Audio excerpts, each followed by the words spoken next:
I've done roommates the last many a year. I prefer to live on my own because I love living on my own, but economics come into play. Economics.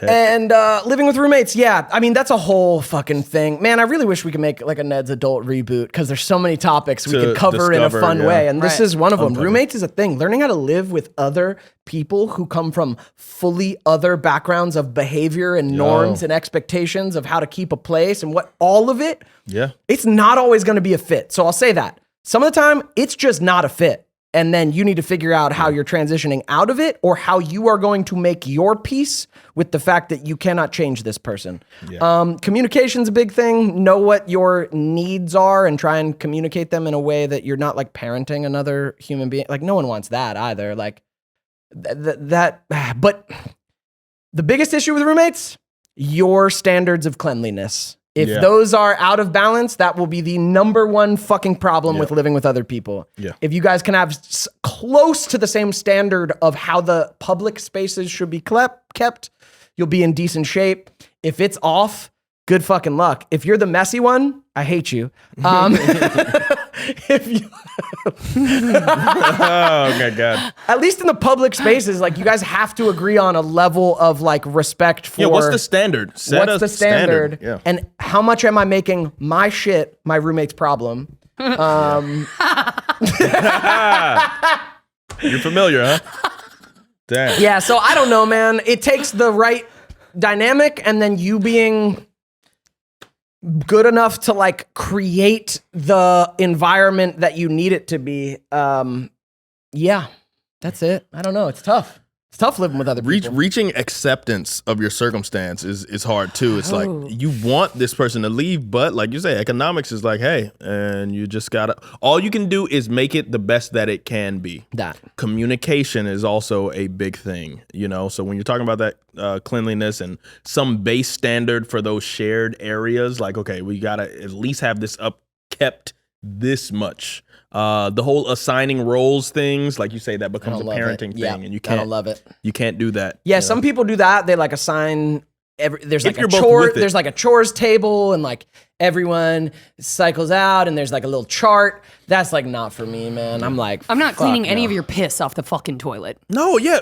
I say everybody handle your shit. Everybody handle your shit. I'm not washing your dishes. There's no fucking chore list. Like, get out of my face. You do your like. I'm the type of person where I'm like, I will clean my dish because I used it to eat. When I cook, also, I make a habit of cleaning it up, washing that freaking dish before I even start cooking my food. And I'm not trying to act holier than thou because there are times where I have shortcomings too. But if it's that's not a shortcoming if you eat before you wash your dishes. Oh yeah, it's not a bad thing, right? But for some people, I know I'm not perfect. It's tough because you'll say, oh, I'm an American, so if I go in a room with another American, we'll be Americans together because our cultural, understanding has to be, equivalent in some way. People, though, are raised differently. The way your house was run is not the way someone else's house might have been run, for better or for worse. Yeah, it's true. One of my roommates, like I realized it. It helps if you love the person because then you can like deal with all this well. If you don't love the person, yeesh. Or at least like and respect them. Woo, good luck. But this roommate I loved. I know you could give us details on that too. Yeah, this roommate I loved. But he like had his sneakers like up on our table. Like he was sitting on the couch and had his not just feet, but like sneakers on the edge of a wooden table. And I was just like, yo, can you not? I was like, what the fuck are you doing, dude? Like your shoes are on the edge of the wood. Like, no. Like I was just like, no. And then I saw, he goes, oh, sorry. He goes like, he went like, he's like, I had no concept of that. Like, I guess whatever house he grew up in, like he said like, he was like, oh shit, I have no idea. Sure. Like I had no idea. And it took the edge off me a little bit. I'm like, all right, cool. Got it. Like you have no concept of that. Wild to me, but like, okay. But like sneakers on the edge of the wood? No. No, I mean, like, really, dirty. It's dirty. It's a table where we might put things. No, exactly. Yeah. And like, you're going to chip like all of it. It was all wrong. I was like, what the fuck are you doing? Yeah. And you got real mad at him. No. It was a gentle mad. I've gotten real mad at other roommates.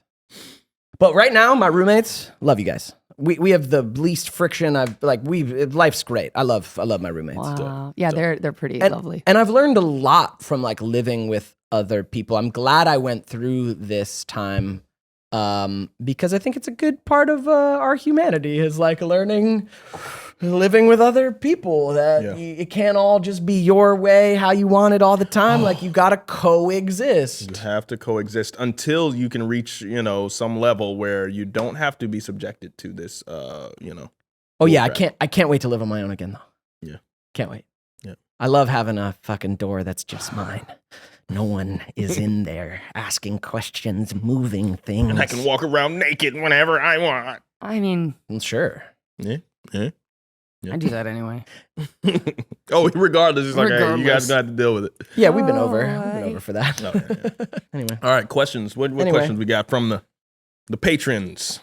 I don't know. I feel like this is a Lindsey question for Dabirishir. I don't know. From Instagram. The beer is here. Maybe that. Okay. Do you remember your dreams, nightmares, and do you think they have further life meaning and insight? Absolutely. And I have nightmares almost every night, and it's a recurring nightmare. They cycle through like 4 of them. One of them, I am on a plane, and I'm constantly in an airport with baggage that I can't pack fast enough, right? So there's a room that I'm going to be charged for with my baggage in it. So I go to get on the plane, and the plane's always about to crash, always about to crash, always about to crash. You might have gotten through one plane ride throughout the night that got there safely, okay? The next one is that I'm hiking up that thing, right? This really long mountain with people that I either don't feel safe with or by myself, and I get a decent way up the mountain, and on this like little ravine, like you'd almost like swinging off vines into the water, is Devon and his group of friends, right? And he comes over and says hi, doesn't invite me over. And I'm continuing to have to hang out with the people that I don't care for, and all I want him to do is invite me over, and he never does. The other thing is that I am in a boat at the bottom of the ocean. Or there's some like cataclysmic thing that's happened on the ocean. It's really scary. Like it's like an Armageddon type thing, and like you're on a thing at the bottom of the ocean, and my eyes are just like closed, and I'm just scared, but I know I'm at the bottom of the ocean. You told me that me one recently, and I don't know how to process it. It's so painful. Dang. It's so sad. Like my dreams are always just like very, very, very scared. Like I don't remember the last time I've had like a good dream. Wow. He greets you and doesn't invite you over. Yeah. You pig. He's not rude, but he's just not welcoming. But cool it's like table. how he is in person, dude. It's how he is in real life. So I'm like, I can't be mad at it, but I am so sad. The other one is where Alyssa, aka my safe space, I'm trying to get her attention, and she won't talk to me. She won't talk to me. She's just ignoring me that's throughout. A real life nightmare and the rage for you. that I feel, I swear to God, I'm having a BPD episode in my dreams. Like, Wait, is she just doing like this and not talking to you, or does she not she's see being you? coy about it, like doing things over here, and then just like, well, I don't know, like you're just, and like going back, and I'm just chasing her, like fucking talk to me. Well, it's like you've been doing so good on your BPD. It's like it just creeps comes out through your dreams. It's got to get out somehow. I'm still here. Yeah. I'll still terrorize you. And so I don't know which dream is gonna cycle through next, but I think that's half the reason I wake up so just like I didn't get any fucking relief in my dream either. No, that's wild. Is there meaning behind those dreams to you, or do you think it's just processing something that matters to you? I think that means the same thing, right? Same thing, yeah. It definitely does. No, I think it is. I think like I'm definitely trying to take off on a new direction in my life, and I'm really nervous about it, right? Like just the uncertainty of making it, or like crash. Or just I'm not gonna being end up grounded. at the bottom of the ocean. Yeah, with just no terrified. I'm not about gonna it. be welcome. Because I have like Armageddon like thoughts about the world, like especially just unreasonable. Like if I saw all the trash in New York, I would feel like, oh my God, we're like on the precipice of like, so like that comes through in my dreams, and then like just the fear of losing Alyssa at all, and then I think like being back in like us being back in the life, but still just feeling like on the periphery, not in my conscious life, but like you know what I'm saying? Mm-hmm. Like you're having all this like fun with your people, and you're really sweet. It's not anything about you excluding me. It's just you can't come over here because of who you are. Oh, damn, Dev. It's awful. Bro. He's returning his boundaries in the dream. You gotta check the impact you're having on people, man. It's totally, you know what I mean? He's like, to be my friend is to know boundaries. And I say, dang. He's like, you're my friend. You're just not our friend. That's messed up. That is. Yeah. I am more like that in my life. Like I used to just pull everybody together. all my people together, and I can't. don't now. Yeah. Yeah. I don't.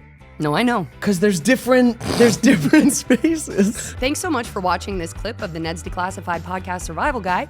If you want the full episode, go check out the Ned's Pod YouTube channel at the link in the description.